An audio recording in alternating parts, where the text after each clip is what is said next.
at the time, Harvey was always, he loves like the offbeat type stuff. It's like, you get asked the celebrity, like what project they're working on, but it's like way cooler to find out like what type of lunch meat they picked up at the deli, because they're, regular people. And so we did like a fun piece on the show about what was in her cart. And I think I got to pitch it on the show.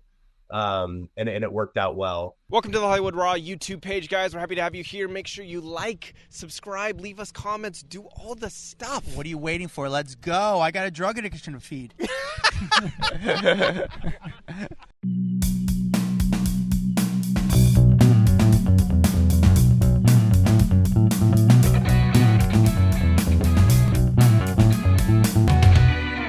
Welcome to the Hollywood Raw podcast. My name is Adam Glyn. Over there is Dax Holt. We are the number 8 entertainment news podcast in the world. Now,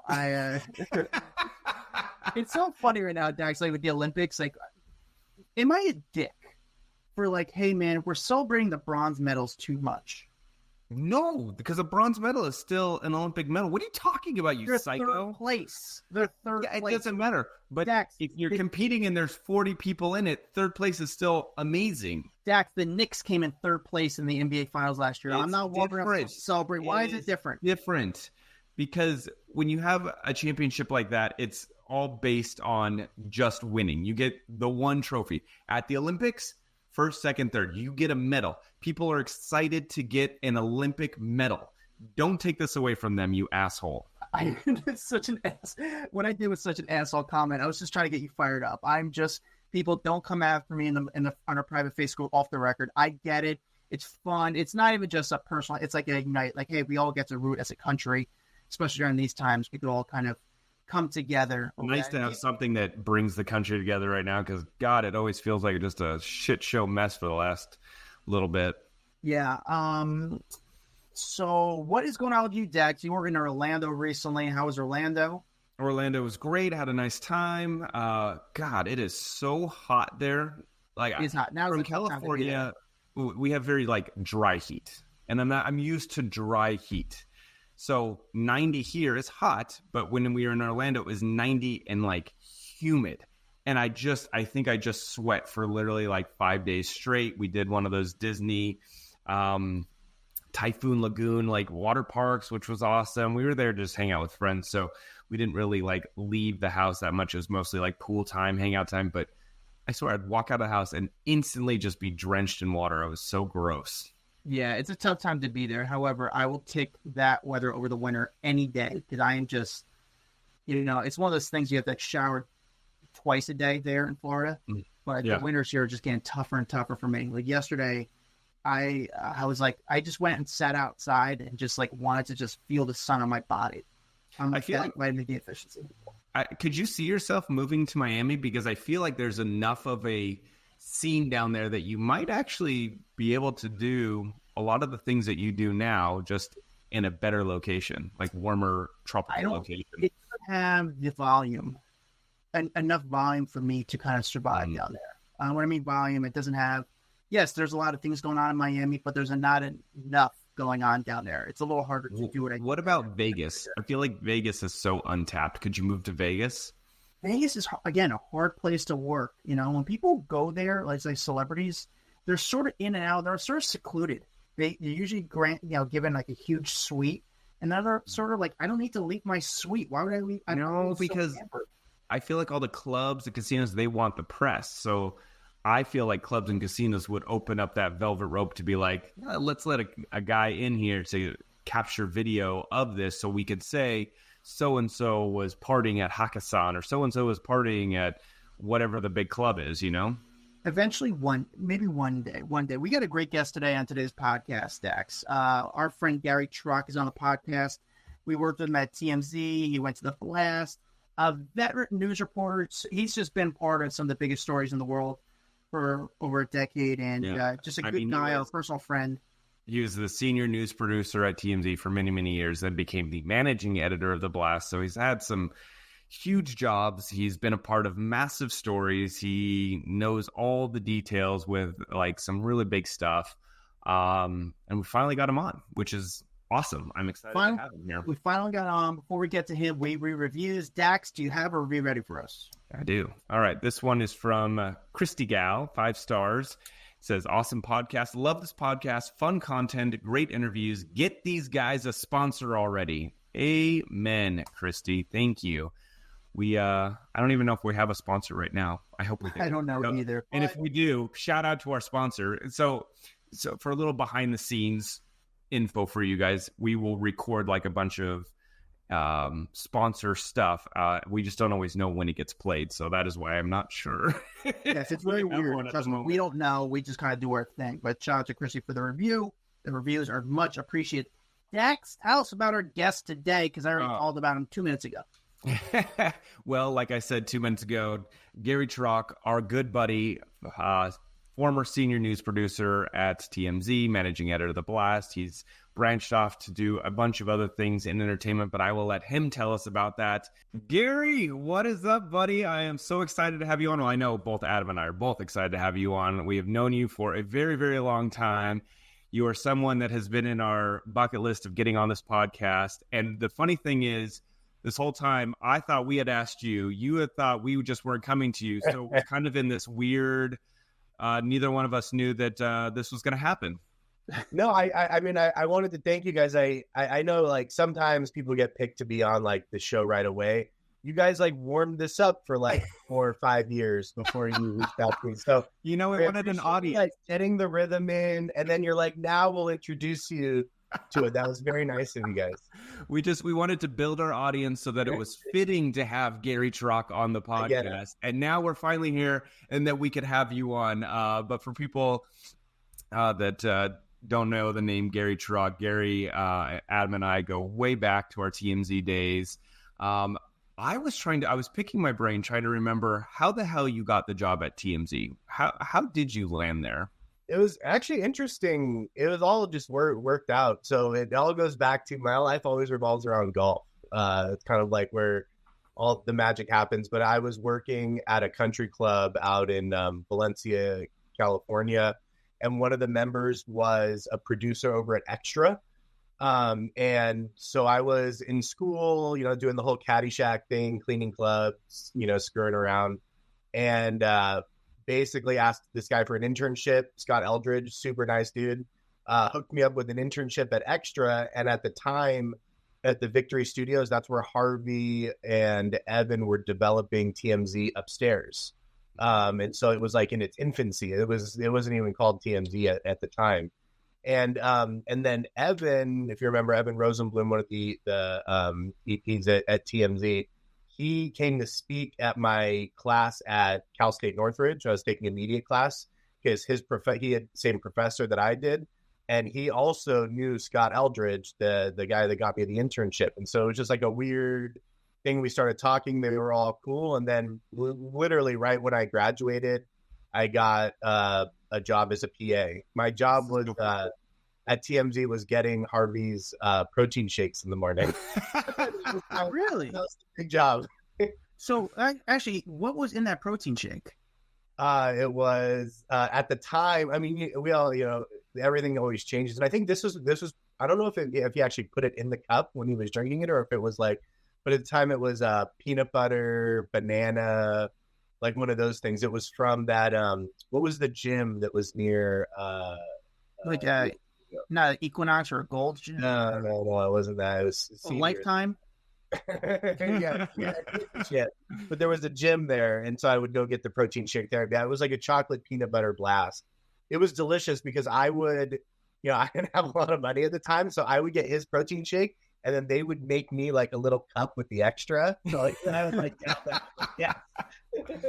It's so funny. I didn't realize that we had such a similar starting to TMZ because I also interned at Extra.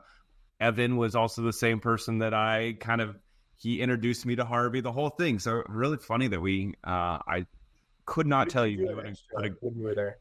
I was just an intern running around, grabbing tapes for them, going out on the set, meeting everyone, just kind of chatting. But I was the only intern in that summer period.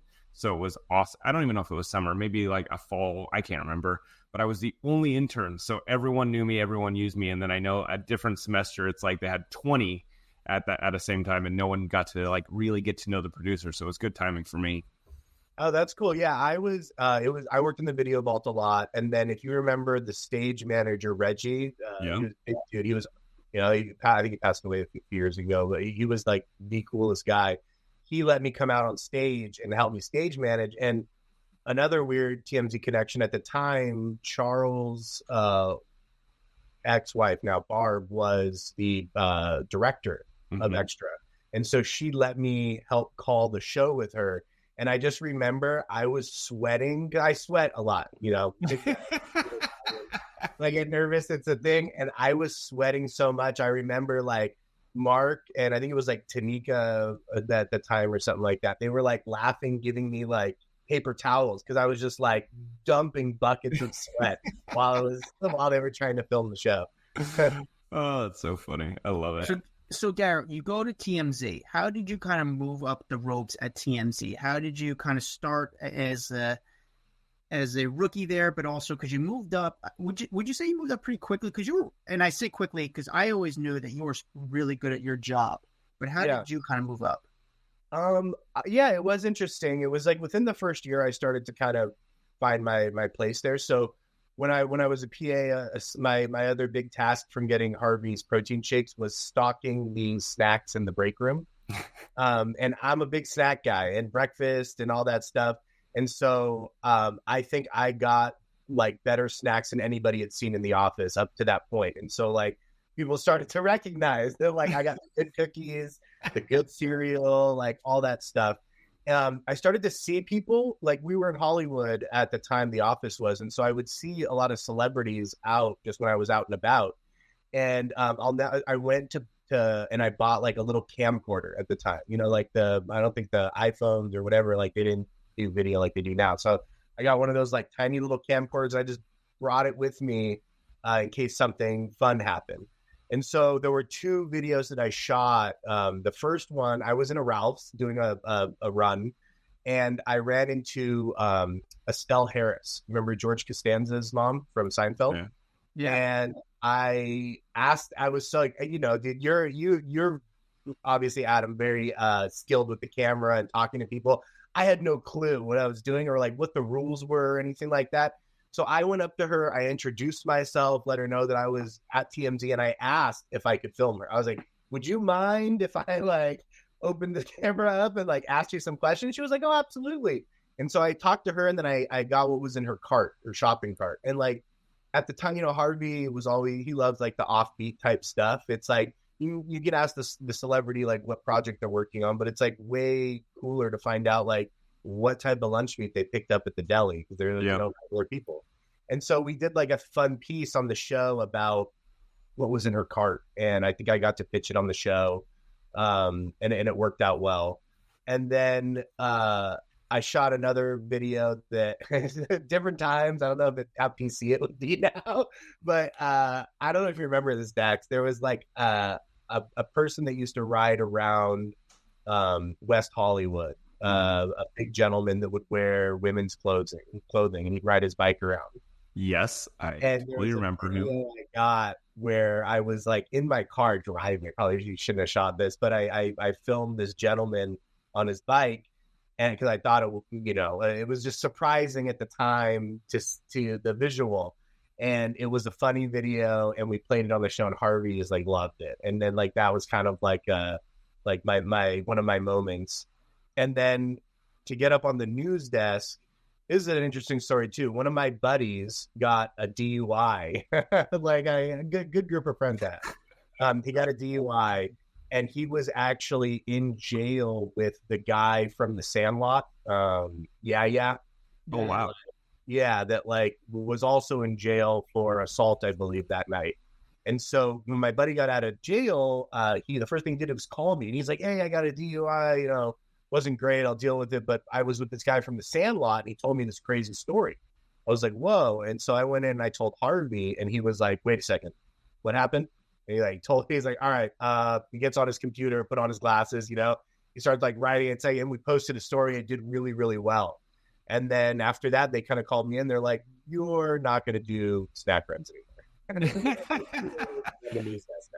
You're really good at picking out oatmeal, but we need you to start breaking some news. Yeah. Exactly. I mean, and you were there, I mean, for the biggest stories. I mean, when TMZ, I always look at like there being, I don't want to say necessarily a heyday, but there was a time where it was like every story TMZ was breaking was the biggest story on the planet, with Michael Jackson, with like Mel Gibson. I mean, it just felt like every day was an insane day.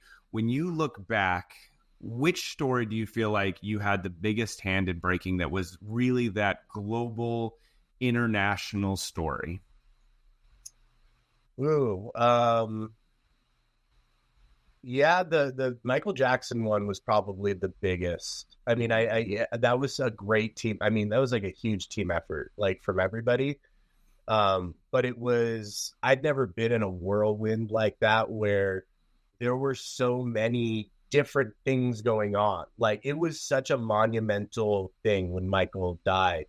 And we, when we were in the newsroom at the time, I mean, we knew about it way before we even reported it, because like we were, doing the right thing of like double, triple confirming everything. And we were on the phone with people, and it was like this really like crazy, just like aura around everything of like making contacts and sources and working angles and working stories. And that went on for so long. And the meteoric rise of TMZ, of the exposure of the stories we were doing, was like, I'd never seen something like that before. Because, we did all the live shots, he did them and stuff like that with news stations around the country. Like, after Michael Jackson, we were doing global live shots. Like, people were calling in from all over the world. And like, we were doing stories that like, I had never seen traffic on stories like that before. I mean, we had millions of people like hitting everything at once like that. It was insane. And there was new stuff every day. I'd never, because like a lot of stories are always like, oh, it's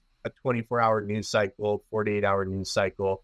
That one lasted so long because there was so much new stuff. It was fascinating. I mean, I'm a huge Michael Jackson fan, and there was a lot of crazy crap that was coming out that like I was like, oh my God, it's tough when you have to kind of separate your personal from the professional and all that. But yeah, that was probably the biggest. I mean, there were other, stories that I think were really impactful, but that was probably the biggest.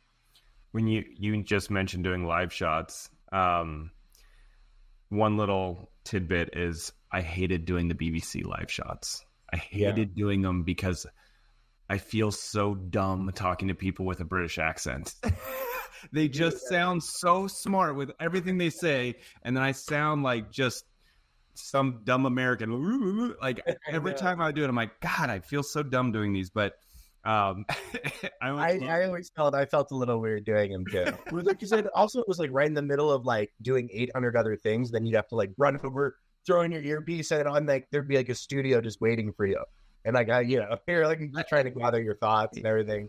And Adam, I don't even know if you know that, how much these live shots, they would interrupt your day because, I'm sure, this wasn't, like a lot of people you see on TV, like they go to the studio, they get done up with makeup, they go and do the live shot, then they've got a coffee break. It's like their whole day is centered around these live shots. Gary and I would spend half the day doing these live shots, but you're trying to write a story, you're trying to get photos cleared, you're trying to produce a TV show, you're trying to shoot a TV show, you're trying to do all these things, and then you had a live shot right in the middle of it. Like, there would be times where I would be literally pitching on the television show, and I would go, sorry guys, I have to, and I would run over to the live shot camera, do a radio show or TV show around the country, and then run back to finish pitching my stuff. And the whole room would just be sitting there waiting for me because I was normally the last one to go. It was, everybody's listening. Or how crazy was it when we were breaking on a story and they're like, oh, we want to get this in the live shot, and you're like collecting the information as they're rattling it off across the room, and I'm about to deliver it live to everybody. Like, there was one or there's information that we're waiting to confirm. Don't say it, but if we come over and wink at you, then you can say it on TV. Like, the crazy stuff. And I always tried to be very prepared for those. But I remember there was one time, I forget the market, but and I'll never forget the story. It was like Gene Simmons' wedding or something like that. And we had like the invitation. And at the very bottom of the invitation, there was like something that said like dress all in black or like just some little thing. So like I had, you have your beats for like the newscast. Like I'm going to hit these 3 talking points. And then after I was done with my 3 talking points, the newscaster was like, oh, and I saw the invitation. Can you tell us about the little thing at the very bottom of it? And I was like, I was like, I have no fucking clue. I was like, you know what? I don't know. I didn't see that part. And she's like, oh, they started like totally goofing on me. I'm like, I'm sorry. I'm trying. Like I had 3 or 4 beats. You asked me the one thing I didn't look at. Oh, good. I was professional at redirecting that crap because that happened to me a lot. And I'd be like, well, I saw the one, but what was your favorite part about the end of it? Because like I saw it, but like, what did you like about it? Because there's, things that people could see differently. That's really funny. Oh man! So you broke the Michael Jackson. Well, TMZ. I didn't break it myself.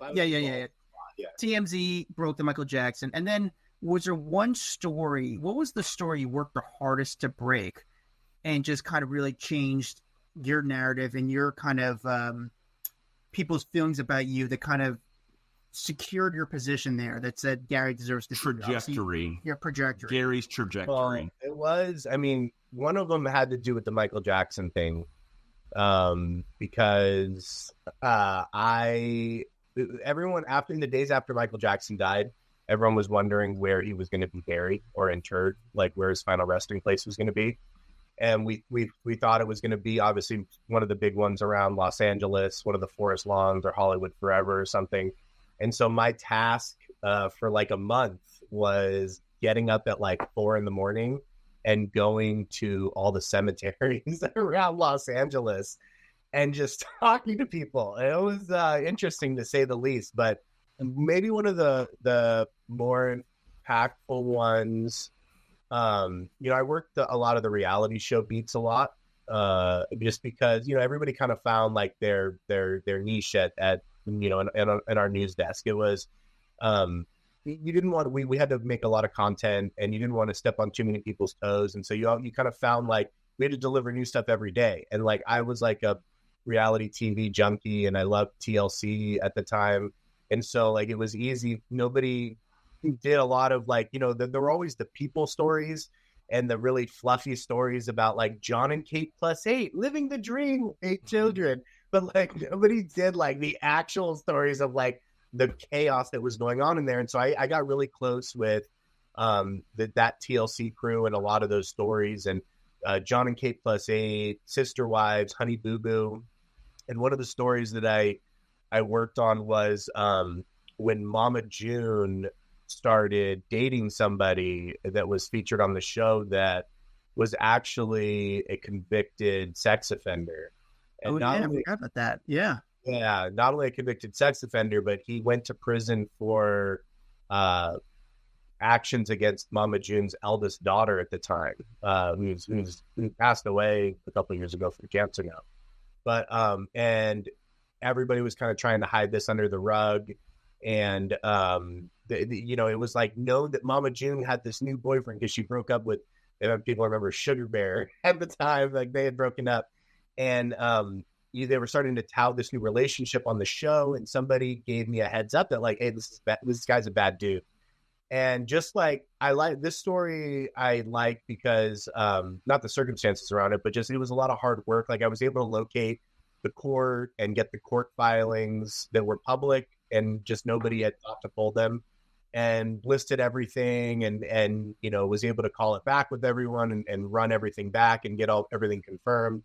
And it kind of led to the cancellation of the show, just with Mama June. Like she was going through a very weird patch of things, and it kind of exposed some of that. And so I felt good about that, just because it was just a lot of good reporting and good outcome and everything. And even I'm really close. I was really close with TLC, Lori Goldberg at the time. I love her. She was the main communication lady at TLC, and I definitely made her days very hard and long.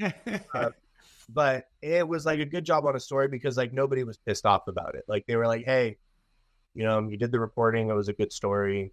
Here's our statement. And so like I would say that's the one thing that I feel like TLC got it. Like not some networks, they don't understand. They're like, screw you. Stop trying to like meddle in our stuff.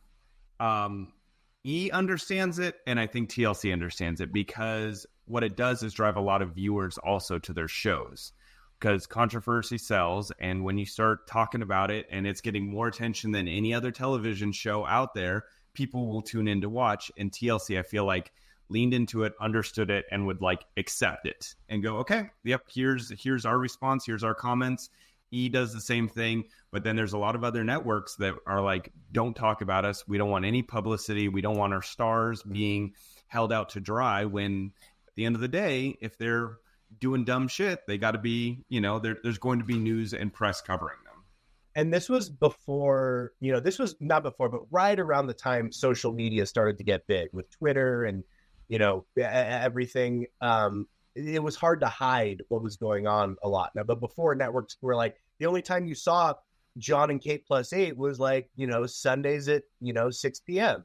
Like then all of a sudden, like you got John is like tweeting videos of himself like going off the rails. It's like clearly something else is going on. So I agree. Like they knew they had to get in front of a lot of that. Plus the network was built on like shows around crazy people. It was like the Alaskan bush people. It's like that is gonna need some crisis management at some point.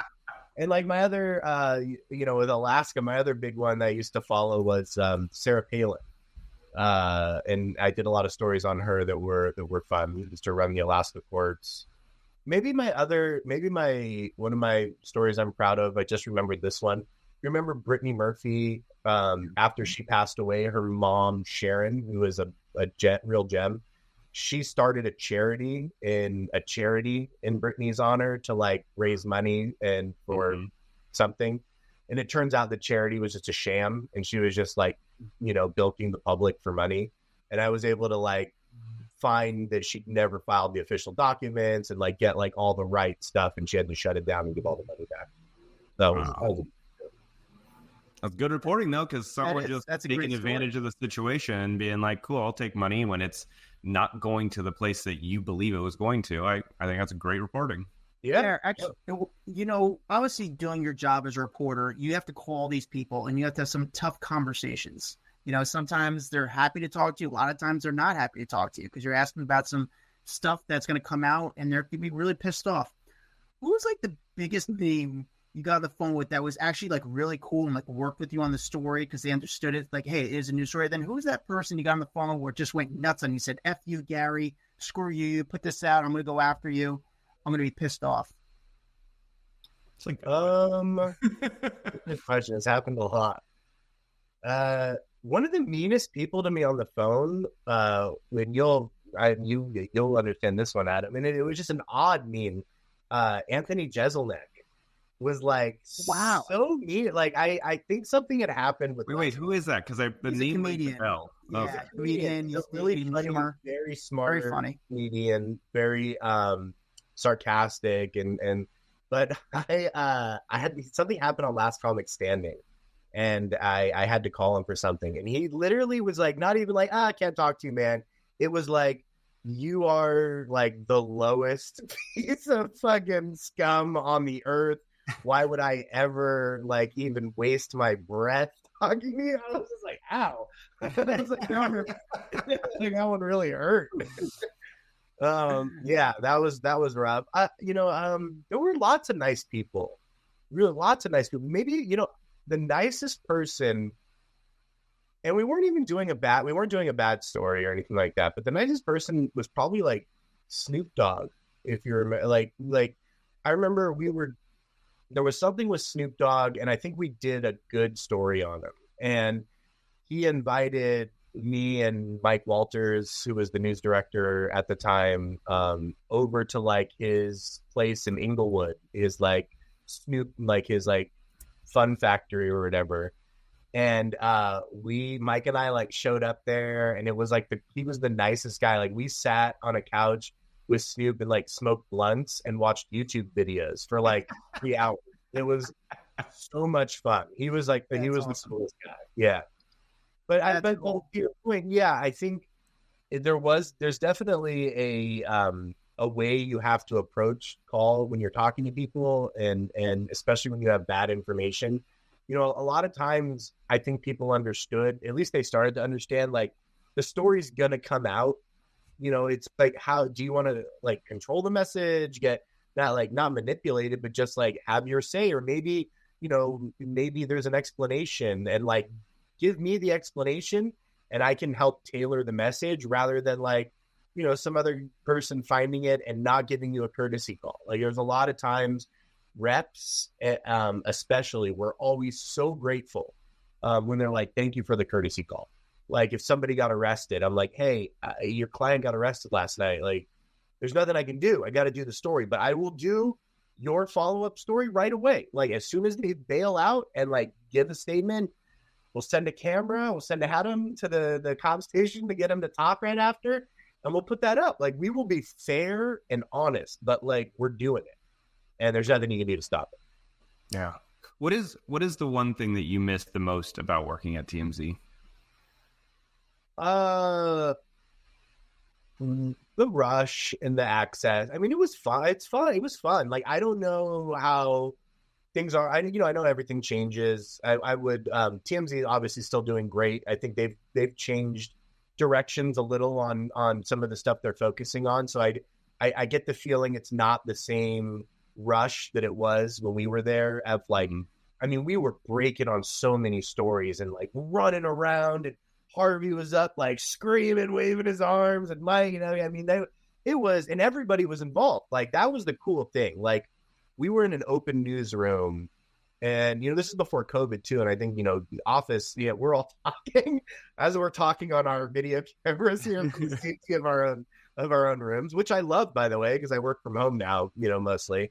But it was fun being in a room where it was like an open room where everybody gets involved. Like I remember there would be times where like a tip would come in from like a sound editing guy, or like, you know, one of the ladies who works in accounting was like, hey, I was at the Ivy over the weekend. And I was like, whoa. And it was like so much fun, and people would jump in, and like, it was such a rush. And I do miss that at times. You know, when there are big stories that break, I do always think, man, I wonder how it is in there right now. Or, and I'll call, like, we still have buddies that are there, you know, like Dennis Broad, shout out, is still, you know, running the cop beat over there. And every now and then when I see him, you know, get a good story, I'll shoot him a message and everything. But yeah, I do miss that. It was fun. We had a good time. We had a good crew. I also miss, you know, I started with Mike, a news outlet, The Blast, after we left TMZ, which is great and still running and everything. You know, entertainment news, but a little different. When we left this, I'll never forget this. Like when we're at TMZ, and dude, we'd call people and be like, hey, it's like, you got TMZ on the phone, but you pick up the fucking phone. Like TMZ's calling, like, oh my God, like, we went to The Blast. I remember we were breaking on big stories, like, because we have all our contacts and everything. But this was a site that nobody knew. And I remember one time Mike and I made a call on something, a big story, and they go, who are you calling from? We're like, oh, you're The Blast. You know, we used to be at TMZ. And they go, oh, used to. So you're not at TMZ anymore. We go, no. And they go, like,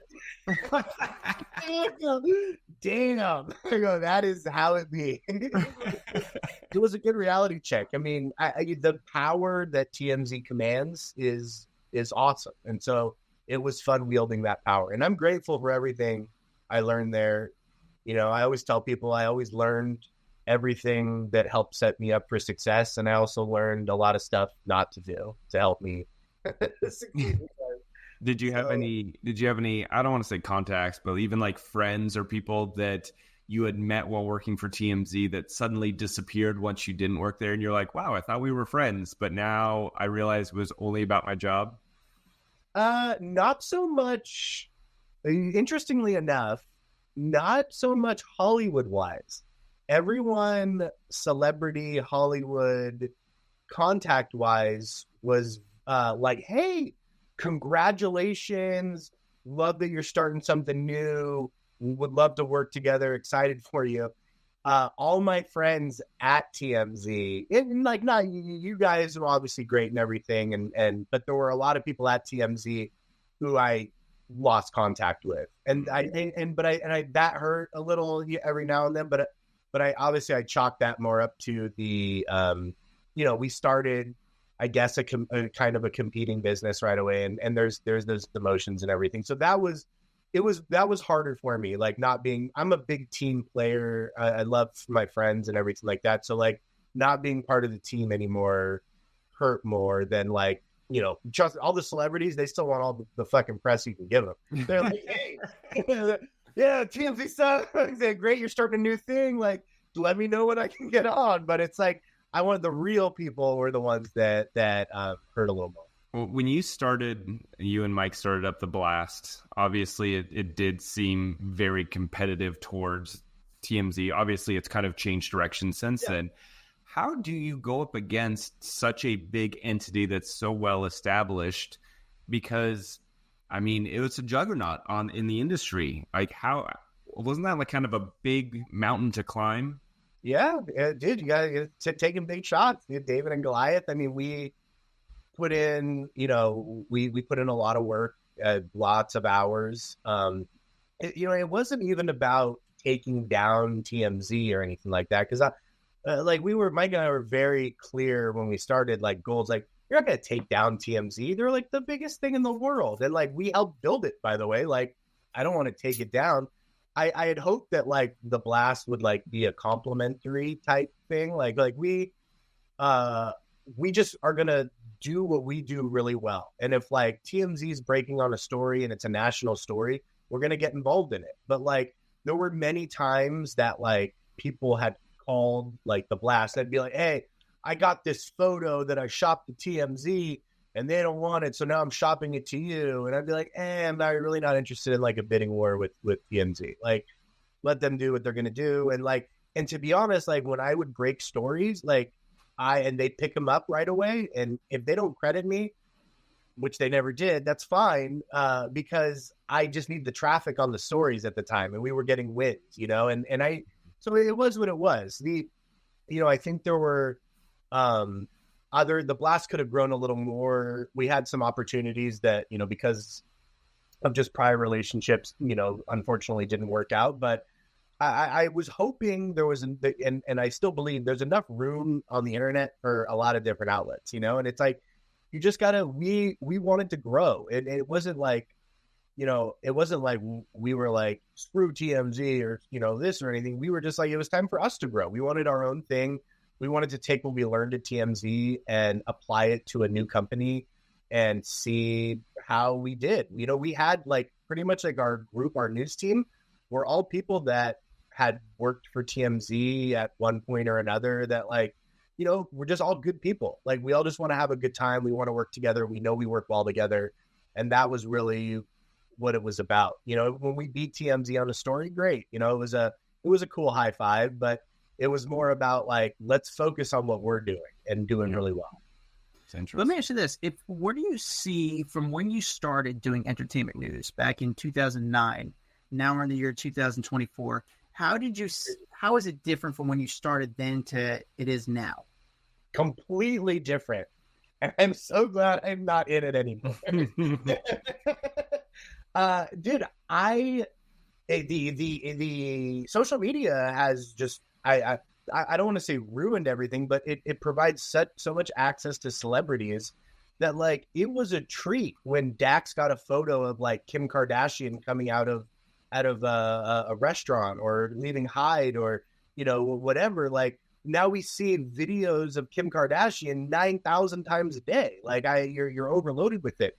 Same with news, calling sources and doing a lot of that was, it was a slog. It was tough, but it was like the method of how you do it. Now you get somebody that, gets a story, they tweet it in 2 seconds and it's like, you kind of lost that exclusive story it's tough. I mean, I think the consumption of entertainment and news has changed so much. And people get their news differently.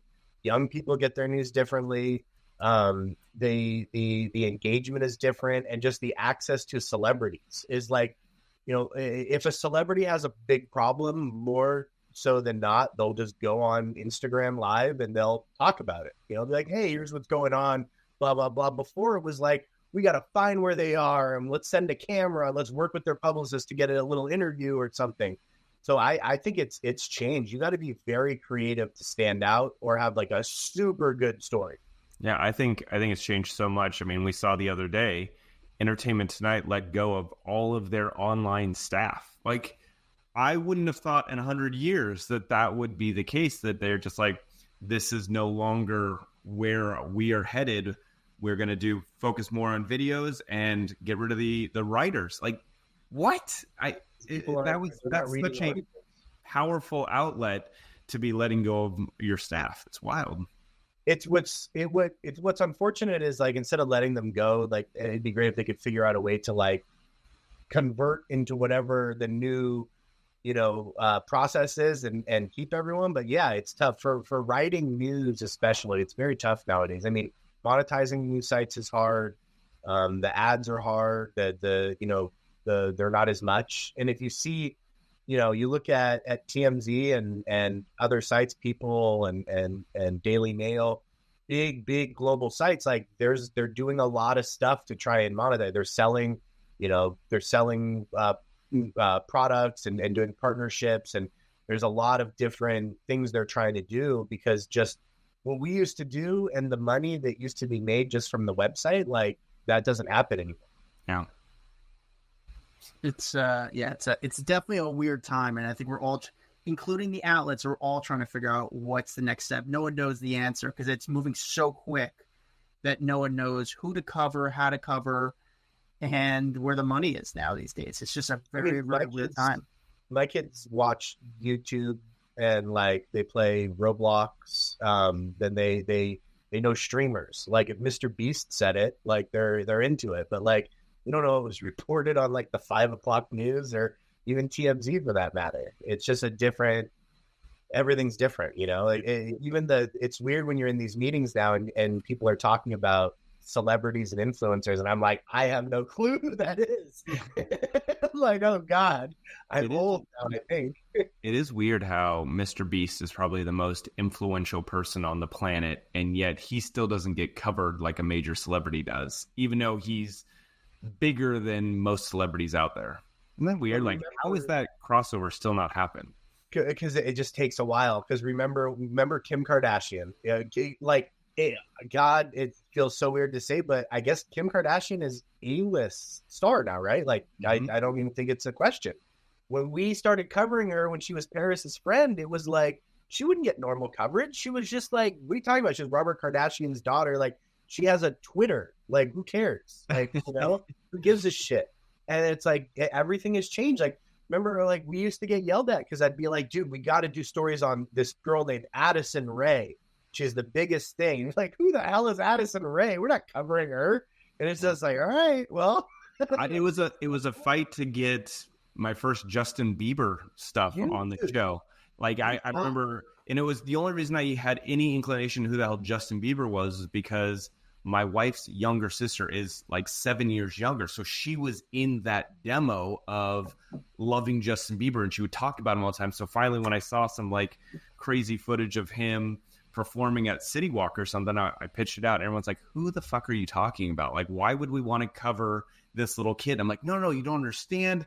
He's supposedly the next big thing. Like, no one knew. Same, Billie Eilish was a hard pitch at one point, but that was later.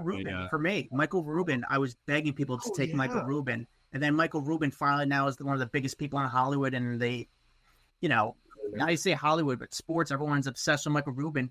Now I try to go back to Michael Rubin, like, Mike, when nobody cared about you, I would fight to get you on these things. Can I at least get an invite to your party? And I still don't get invites. So Kevin Hart, dude, you were covering Kevin Hart before anybody. You were like pitching him so hard, and like he was great. but like he wasn't the star he is now. No, and that's actually, there's two people for me, at least. The people I came up with is two people, John Cena and Kevin Hart. And John Cena was popular in the WWE, but wasn't like the huge star because he was still wrestling at the time. And him and Kevin Hart were the two people I feel like I came up with. And I said that to him. I was like, I mean, it's kind of crazy to see your success. And me being selfish, I'm like, hey, I feel like a small part of your success, even though you're kind of able to cash out. But like, I saw what was in, I don't know, I just saw something in you and compared to what other people did. And I was able to have that conversation with both Kevin and John. They're like, no, thank you for that, dude. You were always good to me and pushed me and chased after me. And those little things kind of made a difference. So it's cool to kind of look back and at least for me to be like, I was a small part of their success. That's what I give Harvey and TMZ props, because as old as, as that dude is, he's lived through so many decades of stars that he's had to learn about. And like, he continues, like, that's hard to continue to go with it and be engaged. Decade after decade of celebrities and pop culture is a lot of commitment. I mean, it is, the guy remembers everything, which I tend to take information in, regurgitate it, and then kick it out of my head. He remembers everything, every little moment, every detail, and I don't know how it's amazing. I think after leaving, I have appreciated what he built there and everything of, just seeing it from the outside. When you're inside the chaos, you're like, you don't appreciate it as much as when you're outside looking in it and you've been other places and you're like, wow, it's very impressive what has been done there. I also think when it's not your thing that you have created, you don't know the hard work, you don't know the effort, you don't know all the things that go behind creating an empire like that. And so I'm the same way. I look back and I'm like, wow, he really created something out of nothing. So Gary, I would love to sit here and talk to you forever, but obviously we got to wrap this up. I'm very happy that we finally had you on. Now that we've got the audience, we were able to come to you and get you on the Hollywood Raw podcast. And I think we could definitely have you back, because I feel like this conversation should not have ended right now, but we have to end anyway. Got a lot to talk about. We haven't even talked about bling ring. When I got the computer that the kids stole out of that guy's house. Oh, that's a good tease. We're going to leave it at that. So next time you're on, we'll talk bling ring, the computers, all the good stuff. Gary, where can people find you? Don't find me, please. You're on IG. You're on. I am on Instagram. I'm on Twitter. I'm working with some cool companies now. This a gaming company called Lethos. I have a tech company I'm with called Tokenology. A lot of startups and everything. So yeah, check out my Instagram, Gary Trock, and let me know whatever you need. Much luck to you, buddy, and we'll keep chatting and get you back on here in a little bit. Sounds like a plan. Well, thanks, Gary. Thanks, guys. Always good catch up with old pals. Gary's a great guy, good worker, hard worker. He did some awesome stuff. Gary's just a very likable guy. He is super likable. There's some people that I look back at TMZ and I'm like, I feel like they were truly, truly friends. You know what I'm saying? Like there's some people that you get along with at the office, but like Gary, love that dude. He was awesome, and he still continues to be awesome. Yeah, Gary rules. And so funny. Like I thought I wanted him on the pod. I mean, you always said like Gary's not going to do it. We've said for so long Gary's not going to do the podcast. It's just, he was like so inside where I think he didn't want to kind of reveal some stuff. But then finally we were like, Gary, can you come on the podcast? Like, yeah, I was waiting for you guys. He's like, what? He's like, why didn't you ask before? And we're like, and there was a little miscommunication. Like I thought we had asked and he had said no, and whatever. We got him on. That's what matters. Good. Well, I appreciate Gary for coming on. Gary's a legend. Thank you, Dax, for hanging out with me. And make sure you watch the video on where we got Red Coral. Shout out to Red Coral, a really good streaming site to watch some of our video. And then we are also on TikTok, Facebook. We have a private Facebook group called Off the Record. You guys should be in it because we're in it, and it's a really, really fun community. Follow me at Adam Glyn. Follow Dax Holt at Dax Holt, and we'll see you next time. Bye. Bye-bye. What's up, guys? If you like that video, there's plenty more where that came from. Make sure you like, subscribe, hit the bell so we can just feed you all the goodness daily. Hurry up. Come on, let's go.